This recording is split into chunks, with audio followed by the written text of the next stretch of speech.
الحبیب صلی اللہ تعالی علی محمد صلی اللہ علیہ وسلم۔ توحید کسے کہتے ہیں؟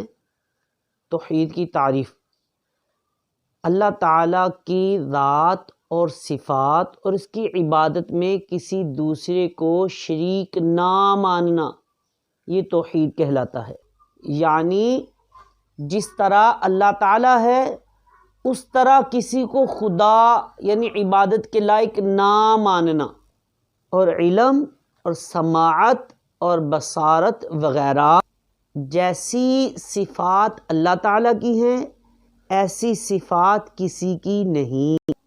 تو یہ عقیدہ رکھنا توحید کہلاتا ہے۔ اس کو یاد کر لیجئے، اور اس کے اوپر یہ سمجھ لیجیے بنیادی جو سیکھنے والی مسلمان کی چیزیں ہیں، بنیادی جو چیزیں ہیں ان میں یہ توحید کے بارے میں بھی جاننا یہ ضروری ہے۔ یہ مختصر تو ہے لیکن اگر آپ اس کو ذہن نشین کر لیں تو انشاءاللہ بڑا فائدہ ہوگا۔